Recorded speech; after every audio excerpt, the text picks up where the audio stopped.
Assalamualaikum warahmatullahi wabarakatuh. Selamat datang kembali di mata kuliah Filsafat Sains untuk Pendidikan Biologi STKIP Latansa Masiro. Pada pertemuan hari ini kita akan membahas mengenai logika, sumber pengetahuan, dan kriteria kebenaran. Apa itu logika? Kemudian apa saja macam logika? Selain itu, kita juga membahas mengenai sumber pengetahuan, dari mana pengetahuan yang tidak dapat ini berasal. Sumbernya apa saja? Kemudian juga, dari pengetahuan yang didapatkan, apakah pengetahuan tersebut memiliki nilai kebenaran atau tidak? Bagaimana cara menentukan sebuah pengetahuan atau sebuah pernyataan memiliki nilai kebenaran? Oke. Lebih lengkapnya akan kita bahas pada materi hari ini. Sebelum belajar masuk ke materi lebih dalam, alangkah baiknya jika kita berdoa terlebih dahulu. Semoga apa yang kita pelajari hari ini dapat menambah pengetahuan kita, menjadi ilmu yang bermanfaat, dan juga menambah pahala bagi kita. Berdoa dimulai.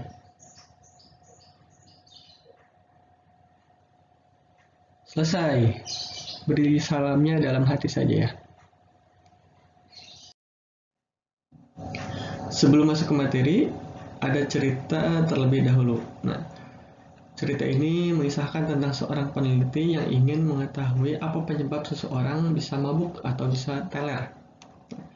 Ceritanya, seorang peneliti ingin mengetahui apa yang sebenarnya menyebabkan manusia menjadi mabuk atau teler. Dalam percobaan pertama, ia mencampurkan air dengan whisky yang didapat dari luar negeri. Kemudian, setelah meminumnya, peneliti tersebut menjadi mabuk. Nah, setelah itu, ia melakukan percobaan kedua, karena jika hanya melakukan satu percobaan saja, tidak bisa diambil suatu kesimpulan. Dia melakukan percobaan kedua, yaitu dengan mencampur air lagi dengan whisky lokal, yang biasanya didapat di pinggir jalan. Setelah meminumnya, peneliti tersebut kemudian menjadi mabuk lagi, dia teler lagi. Kemudian, dia melakukan percobaan yang ketiga. Nah, akhirnya dia mencampur air dengan tuak. Nah, sama seperti percobaan sebelumnya, campuran ini pun antara air dengan tuak menyebabkan peneliti tersebut menjadi mabuk. Nah, akhirnya peneliti tersebut mengambil kesimpulan, yaitu berdasarkan penelitiannya, sang peneliti mengambil kesimpulan bahwa airlah yang menyebabkan manusia mabuk. Karena ketika air dicampur dengan whisky, peneliti mabuk. Kemudian air dicampur dengan whisky lokal, penelitinya juga mabuk. Kemudian tuak dicampur dengan air lagi, dan juga menyebabkan penelitinya menjadi mabuk. Sehingga kesimpulannya adalah air itu akan menyebabkan manusia menjadi mabuk. Nah, kesimpulannya memang masuk akal, karena ketika air ini dicampur dengan ketiga cairan yang berbeda, itu akan menyebabkan mabuk juga. Tetapi, apakah kesimpulan ini benar atau tidak? Nah, bagaimana menurut Anda? Bagaimana? Apakah kesimpulan yang diambil ini adalah benar atau tidak menurut Anda? Silakan jawab terlebih dahulu.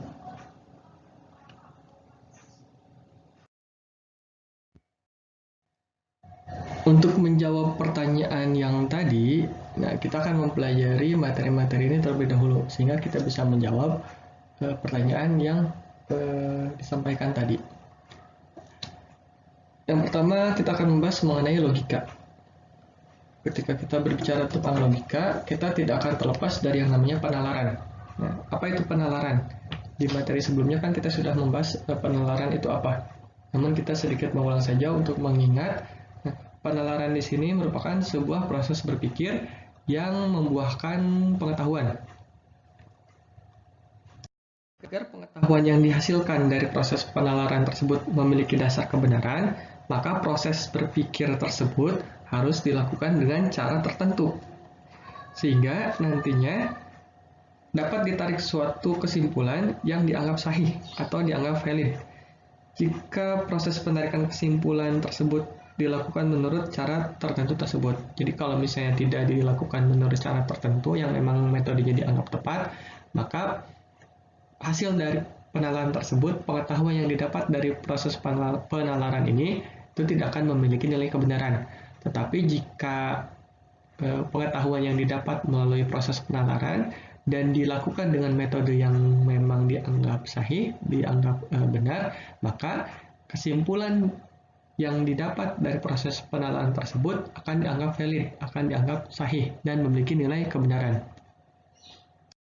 Cara penarikan kesimpulan dengan metode demikian disebut sebagai logika. Jadi logika adalah sebuah pengkajian untuk berpikir secara sahih. Dalam logika terdapat berbagai macam cara dalam menarik kesimpulan. Yang kita akan pelajari itu hanya dua saja. Dua diantaranya adalah logika deduktif dan logika induktif.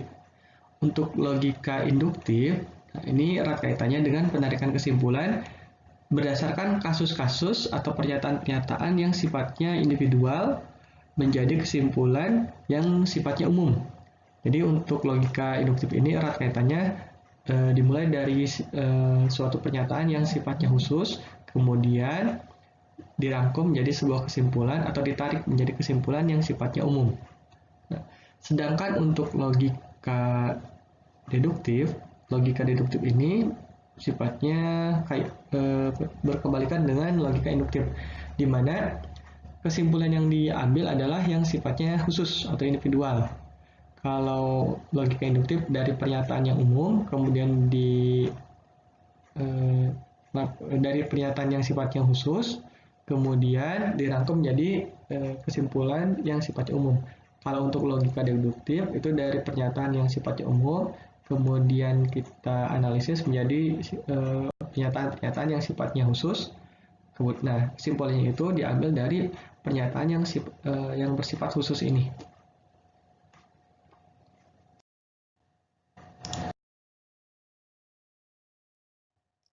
Logika induktif atau disebut juga sebagai penalaran induktif. Penalaran induktif merupakan sebuah cara berpikir di mana ditarik suatu kesimpulan yang bersifat umum dari berbagai kasus yang sifatnya individual.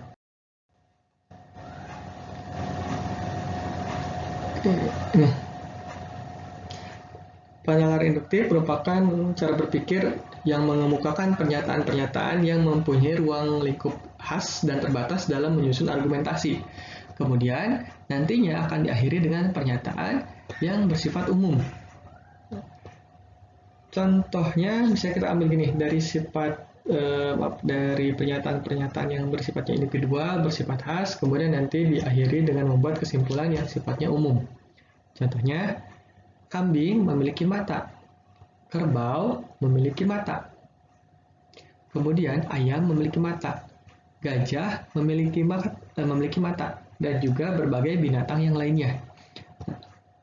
Dari pernyataan ini kita cari kesamaan untuk nantinya dibuat menjadi sebuah kesimpulan. Kesamaan atau persamaan yang cukup terlihat adalah memiliki mata, nah, sama, semuanya memiliki mata. Kemudian, di sini adalah sifatnya khas atau khusus. Itu disebutkan per individu, kambing, kerbau, ayam, gajah, dan juga yang lainnya.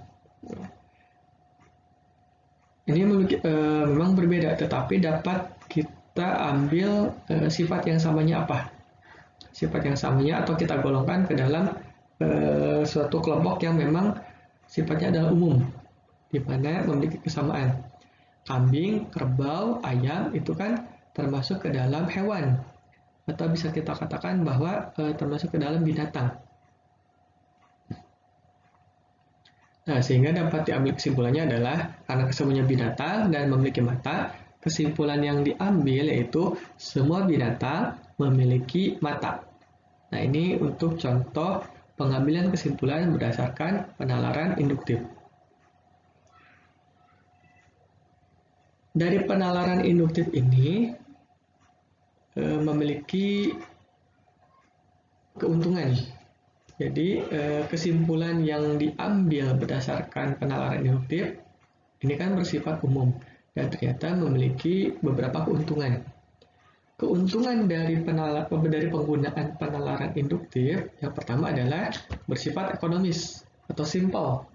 Kenapa? Karena penalaran induktif ini merupakan sebuah penarikan kesimpulan dari yang khusus menjadi yang umum.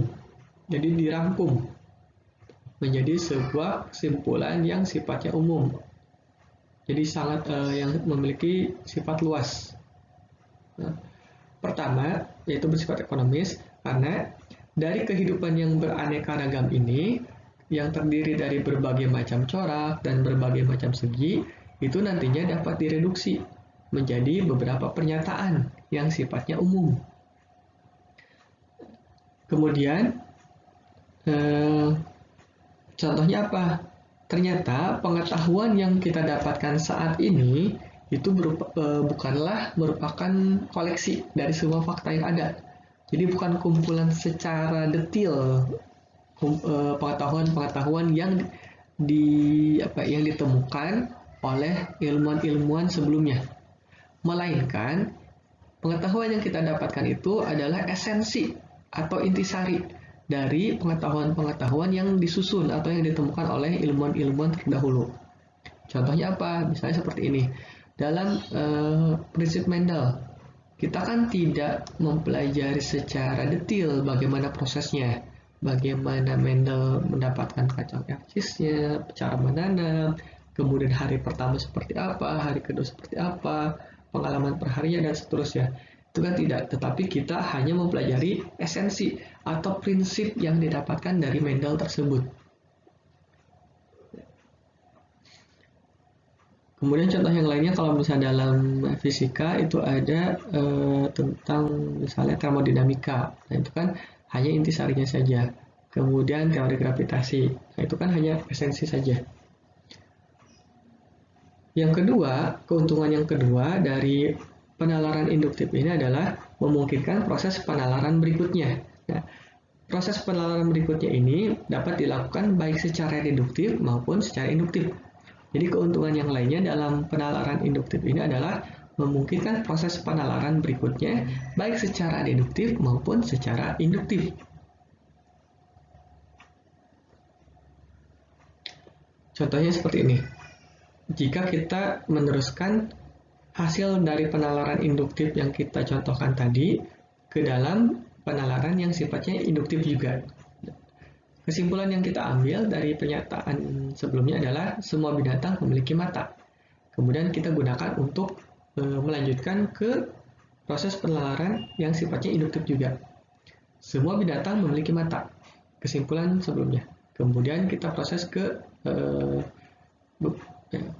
penalaran induktif juga, yaitu misalnya Andi memiliki mata, Ani memiliki mata, Siti memiliki mata, Johan memiliki mata. Nah, Andi, Siti, Ani, dan juga Johan itu kan memiliki mata. Apakah Andi, Siti, dan Johan itu termasuk ke dalam binatang? Ternyata kan bukan, masuknya ke dalam manusia. Sehingga dari pernyataan ini semua binatang memiliki mata. Kemudian kita lanjutkan ke pernyataan yang berikutnya. Andi memiliki mata, Siti memiliki mata, Johan memiliki mata. Kemudian diambil kesimpulan juga bahwa manusia memiliki mata. Nah, kesamaannya apa? Binatang dan manusia merupakan makhluk hidup, sehingga dapat diambil kesimpulan berikutnya adalah semua makhluk hidup memiliki mata. Atau bisa juga secara langsung, semua binatang memiliki mata. Ini adalah hasil kesimpulan berdasarkan penalaran induktif. Kemudian ada penalaran deduktif, yaitu manusia memiliki mata, langsung umum. Tidak diambil dari yang sifatnya khas atau individual. Langsung umum manusia memiliki mata. Sehingga dari di sini pernyataan hasil penalaran induktif kita gabungkan dengan penalaran deduktif, bisa kita ambil kesimpulan juga. Semua binatang memiliki mata, manusia memiliki mata. Binatang dan manusia termasuk ke dalam makhluk hidup. Kesimpulan yang diambil adalah semua makhluk hidup memiliki mata. Dan dari penalaran induktif ini dapat memungkinkan untuk disusunnya pengetahuan secara sistematis yang mengarah pada pernyataan yang sifatnya fundamental atau sifatnya mendasar. Seperti ini, binatang, manusia, dan disusun menjadi pengetahuan sistematis yang sifatnya fundamental termasuk ke dalam golongan makhluk hidup. Seperti itu ya.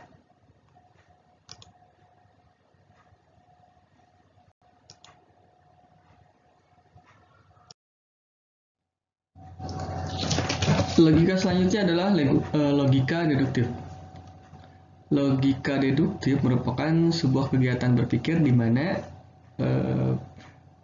kegiatan berpikir ini diambil dari pernyataan yang sifatnya umum, kemudian ditarik kesimpulan dari yang sifatnya khusus. Jadi kesimpulannya itu bukan dari yang pertama yang sifatnya umum, tetapi kesimpulannya diambil dari yang sifatnya khusus. Jadi kesimpulannya bersifat khusus.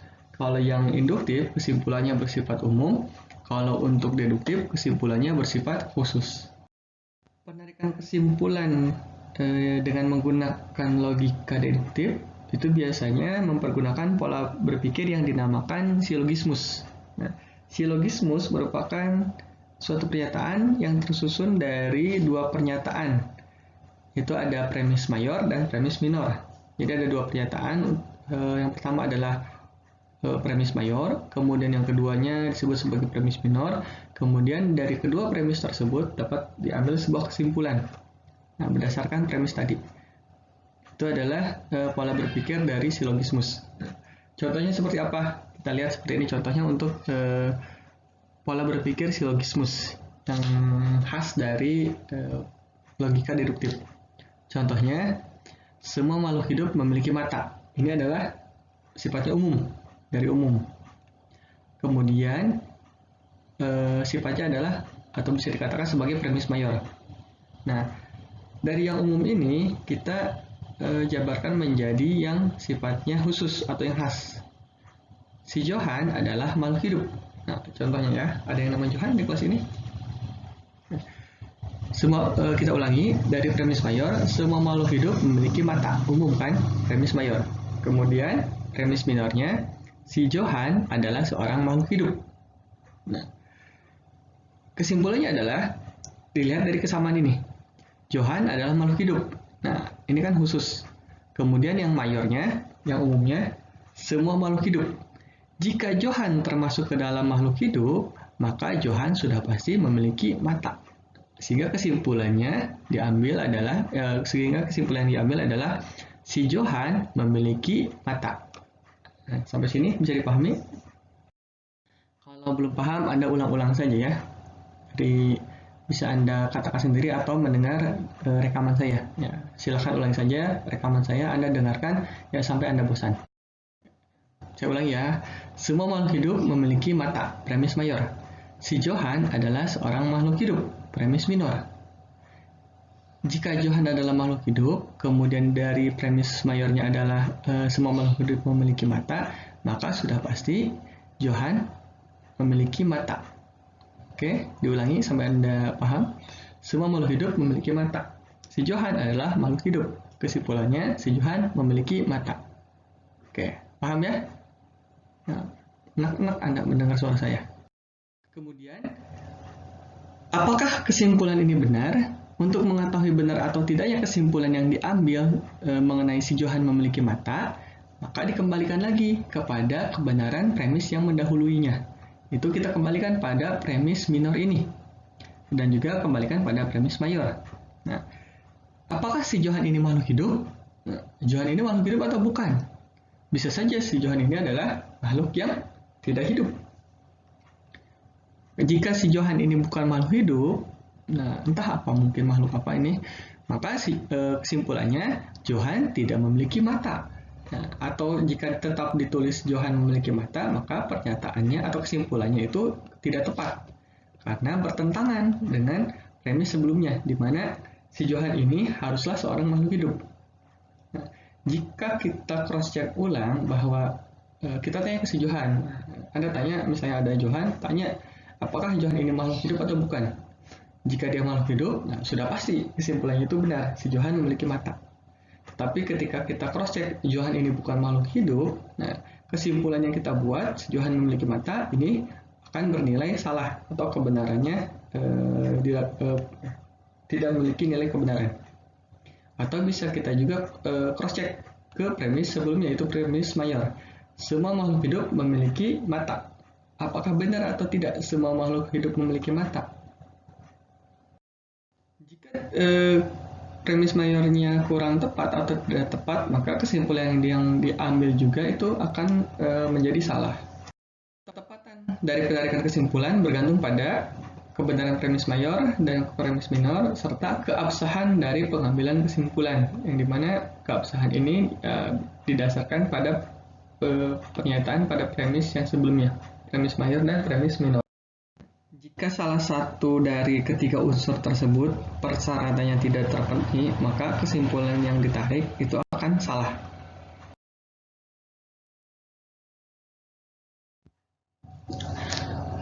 Selanjutnya, sumber pengetahuan. Nah, dari mana sumber pengetahuan ini berasal? René Descartes pernah mengatakan, de omnibus dubitandum. Segala sesuatu harus diragukan. De omnibus dubitandum. Jadi bukan omnibus law ya. Ini omnibus sudah ada dari sebelumnya. Itu segala sesuatu. De omnibus dubitandum. Segala sesuatu harus diragukan. Nah, kenapa harus diragukan? Segala sesuatu itu memang harus diragukan untuk apa? Untuk menghasilkan sebuah keyakinan. Jika kita keyakinan itu dimulai dari sebuah keraguan. Kita yakin atau tidak terhadap sesuatu, pertama kita akan merasa ragu. Nah, kenapa harus merasa ragu? Untuk adanya pembuktian. Seperti ini. Jika ada seorang lawan jenis yang mengatakan kepada Anda bahwa dia menyukai Anda dan menyayangi Anda, nah, Anda kan itu adalah sebuah pengetahuan. Tetapi, nah, Anda harus meragukannya terlebih dahulu. Untuk apa? Untuk mengetahui apakah yang dikatakannya itu benar atau tidak. Nah, untuk mengetahui benar atau tidak, berarti kan harus dibuktikan dulu terlebih dahulu. Nah, harus dibuktikan dari pernyataannya tersebut. Apabila dia menyukai Anda, nah buktinya apa? Anda merasa ragu terlebih dahulu. Sehingga ketika sudah ada buktinya, nah, dan memang buktinya ini tidak lagi menimbulkan keraguan, maka Anda akan memiliki sebuah keyakinan terhadap apa yang dia katakan tersebut. Kebenaran adalah pernyataan yang tanpa ragu. Baik logika deduktif maupun logika induktif, dalam proses penalarannya mempergunakan premis-premis yang berupa pengetahuan yang dianggap. Dari pernyataan tersebut, muncul sebuah pertanyaan, bagaimana caranya supaya kita mendapatkan pengetahuan yang benar?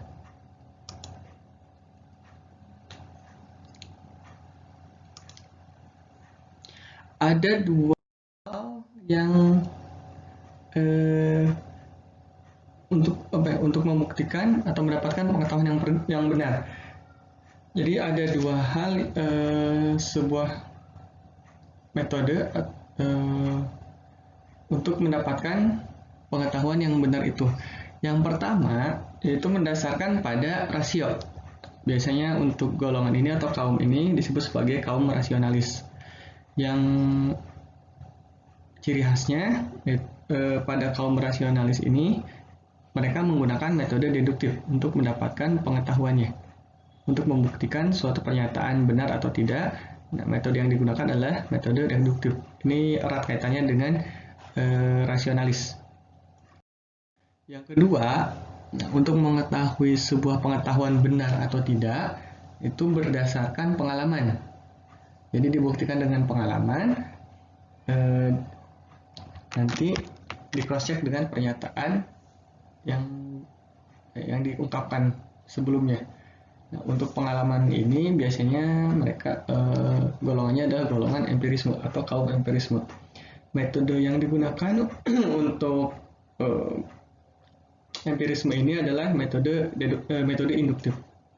Jadi dari pernyataan yang umum, kemudian berdasarkan pengalaman seiring waktu, dan di akhir mereka menyimpulkannya di akhir.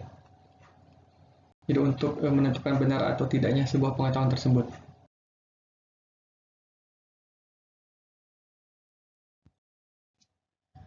Untuk rasionalis, para kaum rasionalis atau bagi orang-orang yang menggunakan rasio, ide ini atau sebuah fakta itu bukanlah ciptaan dari pikiran manusia. Prinsip ini sudah ada jauh sebelum manusia memikirkannya. Nah, ini yang disebut sebagai dengan nama lain adalah idealisme. Fungsi dari pikiran manusia hanyalah mengenali prinsip tersebut, kemudian menjadikannya sebuah pengetahuan. Prinsip itu sudah ada sebelumnya dan bersifat a priori dan dikenali manusia lewat penalaran rasionalnya.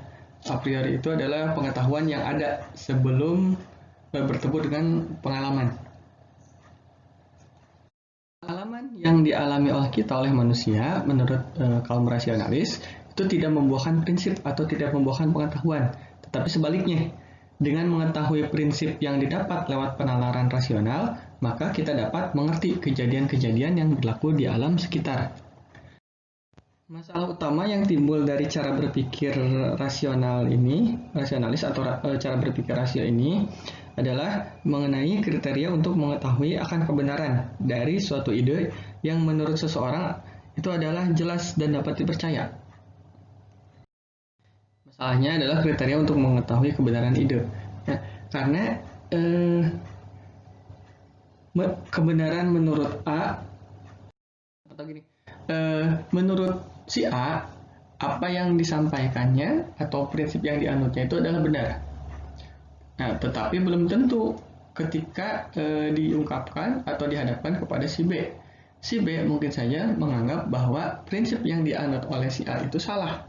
Nah, dan metode untuk mengetahui prinsip si A benar atau salah itu tidak ada. Jadi sulit untuk membuktikan bahwa apa yang dikatakan A benar atau salah. Jadi masalah utama yang dihadapi oleh pemikiran rasio itu adalah evaluasi dari kebenaran premis-premis yang dipakai dalam penalaran deduktif. Karena premis-premis yang dipakai ini semuanya bersumber pada penalaran rasional yang sifatnya adalah abstrak dan bebas dari pengalaman, jadi bukan dari pengalaman yang ada, sehingga sulit dibuktikan untuk evaluasinya. Dan evaluasi ini memang sangat sulit untuk dipakai. Sehingga penalaran rasional akan didapatkan bermacam-macam pengetahuan. Jadi melewat penalaran rasional ini akan didapatkan berbagai macam pengetahuan mengenai suatu objek tanpa adanya suatu konsensus yang dapat diterima oleh semua pihak. Jadi pengetahuannya itu bisa bermacam-macam. Nah, dalam hal ini pemikiran rasional itu cenderung bersifat solipsistik dan juga subjektif. Apa itu solipsistik? Solipsistik adalah suatu pernyataan hanya benar dalam kerangka pemikiran tertentu yang berada dalam benak orang yang berpikir tersebut. Sehingga untuk orang yang lain, nah ini bisa saja dianggap tidak benar atau bisa diragukan oleh orang lain.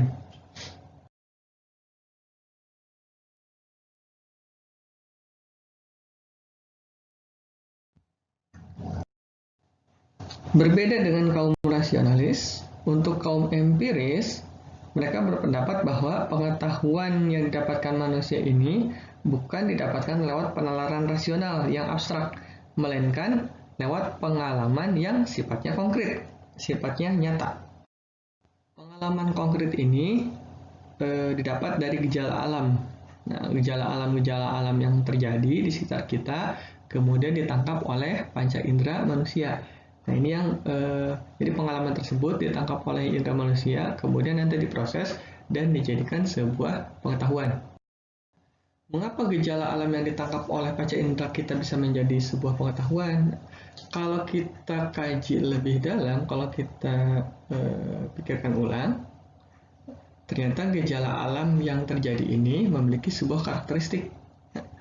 Karakteristik yang terdapat di gejala yang terdapat di alam itu, yang karakteristik pada suatu gejala alam biasanya memiliki pola yang teratur, kemudian memiliki kesamaan. Jadi polanya teratur, sifatnya sama, dan juga terjadi pengulangan. Nah, dari karakteristik ini, di mana polanya teratur, kemudian ada kesamaan dalam prosesnya, kemudian terjadi berulang-ulang, sehingga dapat memungkinkan untuk dibentuk sebuah generalisasi. Contohnya adalah ketika terjadi hujan. Ketika akan hujan, yang kita tahu adalah bahwa langit menjadi gelap karena tertutup oleh awan mendung.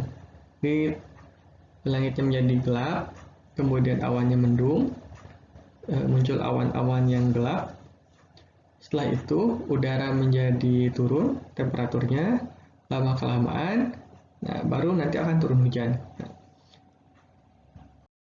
ini memang terjadi secara berulang. Yang kita tahu kan ketika mendung itu umumnya biasanya akan terjadi hujan.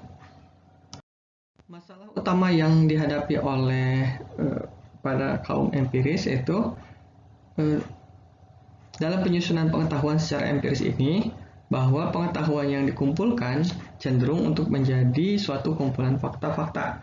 Kumpulan tersebut belum tentu bersifat konsisten dan mungkin saja terdapat hal-hal yang sifatnya kontradiktif. Untuk kumpulan mengenai fakta atau kaitan antara berbagai fakta belum tentu menjamin terwujudnya suatu sistem pengetahuan yang sistematis.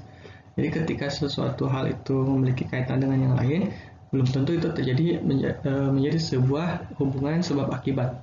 Jadi hanya terkait saja, tetapi belum tentu menyebabkan sebab akibat terjadinya fakta-fakta yang lain. Dari permasalahan tersebut muncullah pertanyaan, bagaimana penalaran induksi mengetahui kedua fakta itu saling berkaitan atau tidak? Bagaimana penalaran induksi dapat mengetahui apakah kedua fakta saling berkaitan atau tidak? Pertama, sekiranya kita mengetahui dua fakta yang nyata, misalnya gini, keterkaitan antara jenis rambut seseorang, apakah dia lurus, keriting, atau ikal, dan apakah hubungannya dengan intelijensi manusia, dengan tingkat intelijensinya. Apakah ada kaitannya atau tidak? Apakah jenis rambut ini dan intelijensi manusia memiliki kaitan satu sama lain? Apabila kita mengatakan tidak ada kaitannya dengan intelijensi, dan bagaimana juga kita bisa membuktikan bahwa kedua hal tersebut tidak berkaitan. Untuk mengatakan bahwa kedua hal tersebut memiliki sebuah kaitan dan hubungannya dan memiliki sebuah hubungan kausalitas, nah itu harus memiliki kerangka pemikiran yang memberi latar belakang. Harus ada kerangka pemikiran terlebih dahulu yang melatar belakangi apa hubungannya antara rambut keriting dengan tingkat intelijensi. Jika memang tidak ada, maka kedua hal tersebut memang tidak berkaitan. Kemudian masalah yang dihadapi oleh pemikiran empiris yaitu mengenai hakikat pengalaman yang merupakan cara yang digunakan untuk menemukan pengetahuan dan panca indera sebagai alat yang menangkapnya. Dari sini muncul pertanyaan, apakah yang sebenarnya disebut sebagai pengalaman? Jadi apa yang dinamakan sebagai pengalaman?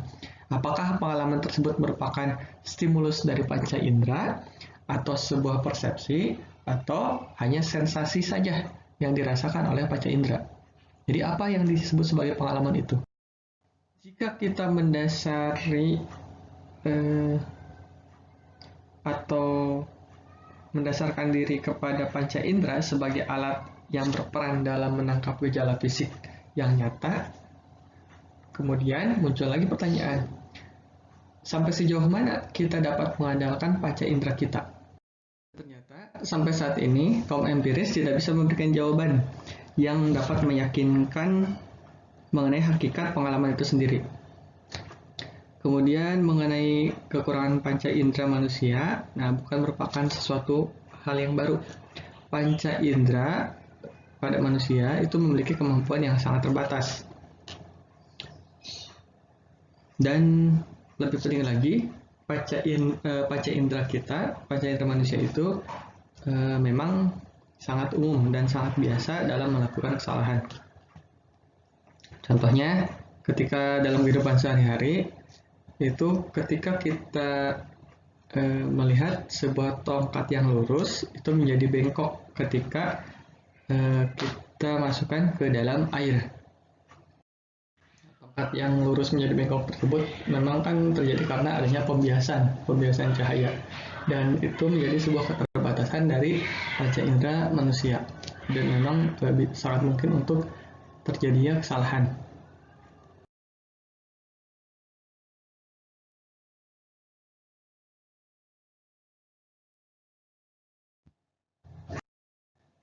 Dalam mendapatkan pengetahuan pengetahuan selain menggunakan metode rasionalis dan juga empirisme, terdapat cara yang lain, yaitu intuisi dan wahyu.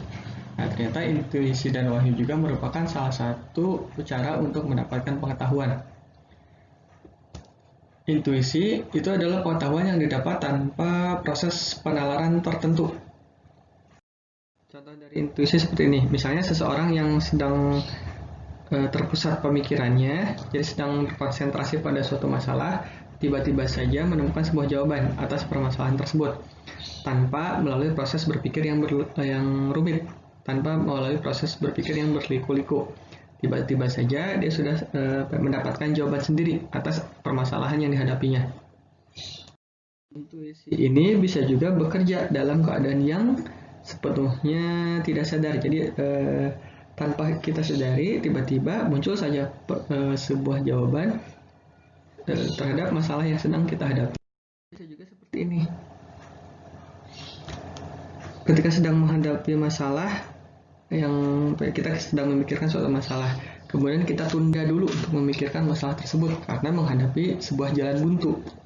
Kita melakukan aktivitas apa, misalnya yang lain dulu, kemana, kemudian tiba-tiba saja muncul di benak kita jawaban yang lengkap, muncul jawaban terhadap pertanyaan yang atau suatu masalah yang kita hadapi tersebut, dan kita merasa yakin bahwa memang itulah jawaban yang kita cari. Namun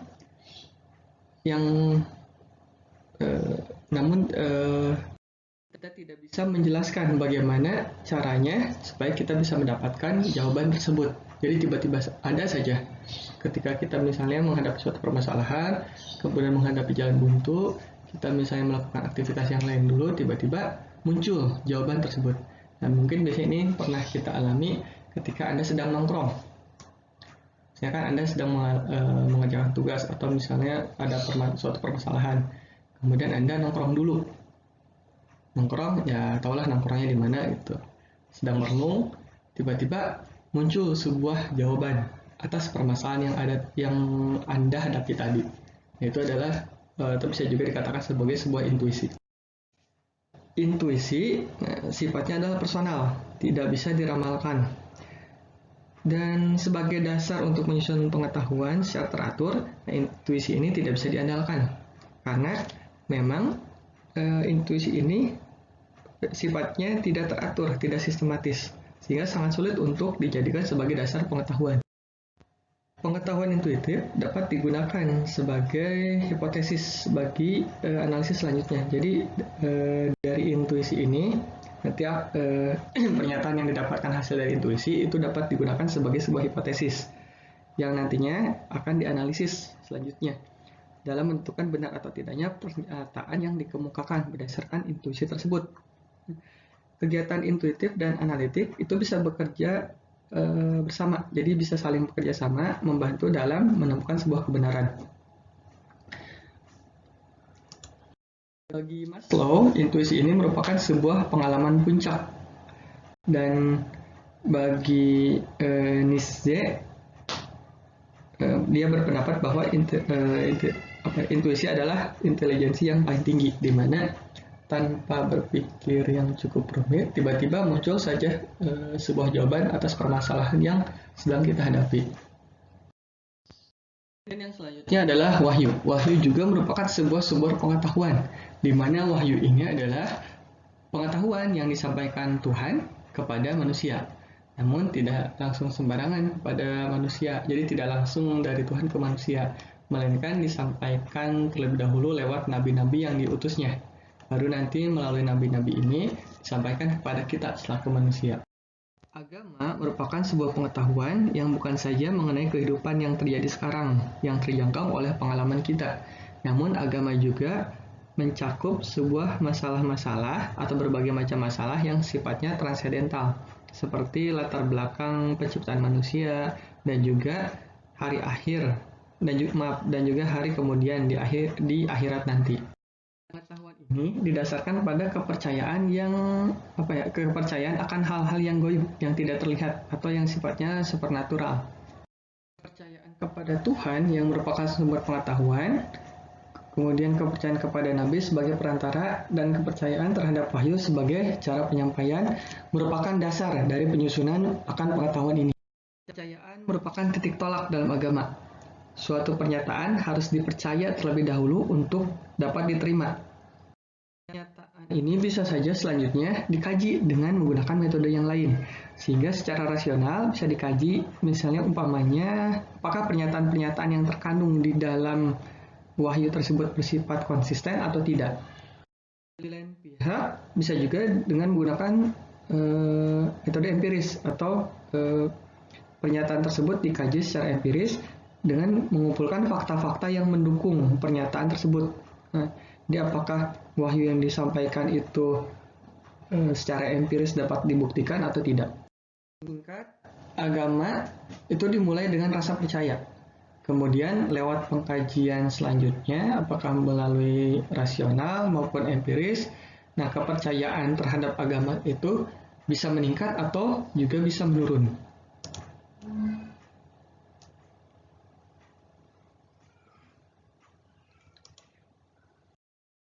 Berbeda dengan pengetahuan yang lain, seperti contohnya adalah ilmu. Ilmu itu bersifat sebaliknya, bertitik tolak sebaliknya. Jika agama dimulai dengan rasa percaya, maka ilmu dimulai dengan rasa tidak percaya. Setelah melalui proses pengkajian secara ilmiah, baru kita bisa meyakini, atau malah ketika memang bisa dibuktikan itu dapat kita yakini. Jika tidak, nah bisa saja diragukan untuk ilmu. Untuk ilmu itu, jadi setelah melalui kajian ilmiah, kita bisa diyakinkan tentang ilmu tersebut atau tetap pada pendirian semula. Itu untuk ilmu.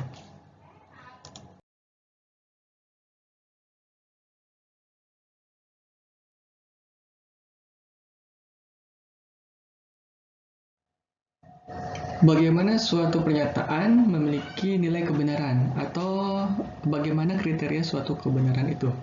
Sebelum mengetahui atau sebelum membahas mengenai bagaimana suatu kriteria itu memiliki nilai, bagaimana suatu kriteria kebenaran dan bagaimana suatu pernyataan memiliki nilai kebenaran, kita baca dulu sebuah cerita terlebih dahulu. Ceritanya, ada seorang anak kecil yang melakukan mogok sekolah. Dia tidak mau pergi ke sekolah. Kemudian anak tersebut ditanya oleh orang tuanya, "Kenapa kamu tidak mau pergi ke sekolah?" Si anak itu menjawab bahwa gurunya itu adalah seorang pembohong. Kemudian orang tuanya bertanya lagi, "Mengapa kamu mengatakan bahwa gurumu adalah seorang pembohong?" Kemudian si anak itu bercerita bahwa 3 hari yang lalu gurunya itu mengatakan bahwa 3 tambah 4 adalah 7. Kemudian 2 hari yang lalu guru tersebut mengatakan bahwa 5 ditambah 2 sama dengan 7 juga. Dan kemarin guru tersebut mengatakan bahwa 6 ditambah 1 itu juga adalah 7. Nah, bukankah semua ini tidak benar? Bukankah semua itu salah? Kata si anak tersebut. Itu adalah cerita bagaimana seorang anak memang mengalami kesulitan dalam menentukan mana yang pernyataan yang memiliki nilai kebenaran dan mana yang tidak. Dari cerita tersebut muncul sebuah pertanyaan bagi kita. Apa syarat suatu pernyataan itu memiliki nilai kebenaran, atau apa persyaratan agar jalan pikiran seseorang menghasilkan kesimpulan yang benar? Setiap manusia memiliki persyaratan yang berbeda-beda tentang apa yang dianggapnya benar dan apa yang dianggapnya salah. Tidak semua manusia mempunyai persyaratan yang sama terhadap apa yang dianggapnya benar, termasuk anak kecil tadi di dalam cerita tersebut, yang dengan pikiran yang masih anak-anaknya, yang masih polosnya, mengatakan yang memiliki kriteria kebenaran tersendiri. Bagi anak tersebut memang sulit untuk memahami bahwa dari ketiga pernyataan tersebut, baik 3 tambah 4 maupun 5 tambah 2 dan 6 tambah 1, dan hasilnya sama-sama 7, semuanya adalah benar. Namun secara untuk orang dewasa, hal ini cukup mudah untuk kita pahami. Karena secara deduktif dapat dibuktikan bahwa ketiga pernyataan tersebut adalah benar. Mengapa hal ini bisa kita anggap benar? Karena pernyataan dan kesimpulan yang ditariknya itu konsisten dengan pernyataan dan kesimpulan terdahulu yang telah dianggap benar. Pernyataan yang terdahulunya adalah 3 tambah 4 sama dengan 7. Ini adalah benar. Kemudian pernyataan selanjutnya 5 tambah 2 dan 6 tambah 1 semuanya memiliki nilai kebenaran juga mengacu pada pernyataan sebelumnya. Sehingga semuanya ini adalah dianggap benar dan kesemuanya memiliki nilai kebenaran. Karena sifatnya itu konsisten dengan pernyataan sebelumnya. Pernyataan dan kesimpulan ini memiliki nilai konsisten dengan pernyataan dan kesimpulan terdahulu. Sehingga untuk cara seperti ini atau pernyataan seperti ini disebut sebagai teori koherensi, di mana teori koherensi adalah suatu pernyataan dianggap benar jika memiliki sifat koheren atau konsisten dengan pernyataan sebelumnya yang dianggap benar.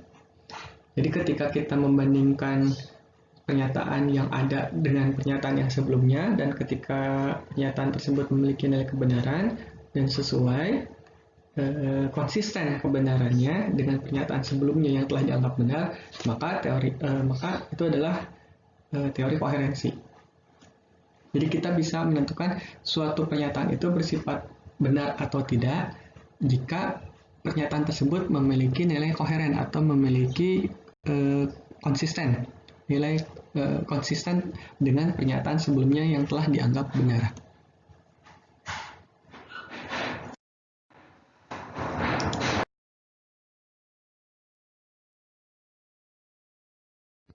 Paham lain mengenai kebenaran itu didasarkan pada teori korespondensi yang pencetusnya adalah Bertrand Russell.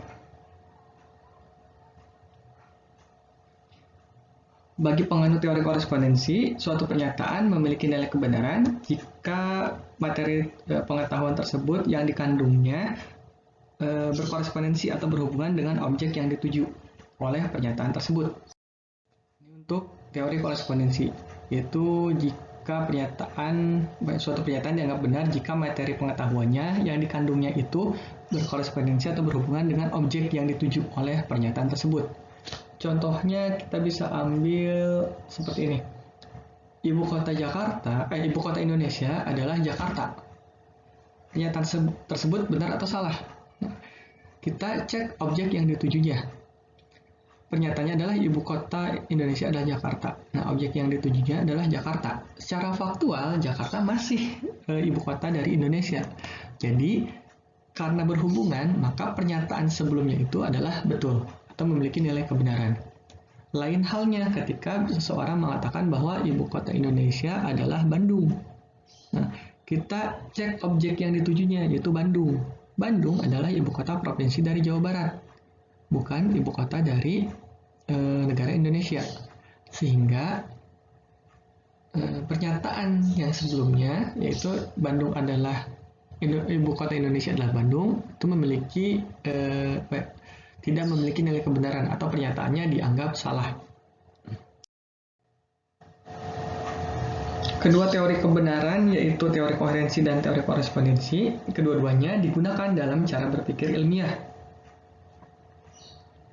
Penalaran teoritis yang berdasarkan logika deduktif jelas menggunakan teori koherensi. Sedangkan untuk proses pembuktian secara empiris dalam bentuk pengumpulan fakta-fakta yang mendukung suatu pernyataan tertentu menggunakan teori kebenaran yang lain yang disebut dengan teori kebenaran pragmatis. Jadi untuk teori koherensi ini erat kaitannya dengan menggunakan logika deduktif. Tapi untuk proses pembuktian secara empiris atau empirisme ini menggunakan teori kebenaran yang lain, yaitu teori kebenaran pragmatis. Pencetusnya adalah Charles S. Peirce. Apa itu teori kebenaran pragmatis? Teori kebenaran pragmatis adalah kebenaran suatu pernyataan diukur dengan kriteria apakah pernyataan tersebut bersifat fungsional dalam kehidupan praktis. Fungsional itu artinya memiliki kegunaan atau mempunyai kegunaan praktis dalam kehidupan manusia. Kaum pragmatis berpaling kepada metode ilmiah sebagai metode untuk mencari pengetahuan tentang alam ini yang dianggapnya fungsional dan berguna dalam menafsirkan segala gejala-gejala alamiah. Kriteria pragmatis ini juga digunakan oleh ilmuwan dalam menentukan kebenaran ilmiah dilihat dalam perspektif waktu. Secara historis, suatu pernyataan ilmiah yang sekarang dianggap benar, mungkin di waktu yang akan datang tidak lagi demikian. Jadi kebenarannya suatu pernyataan tersebut memiliki nilai yang salah.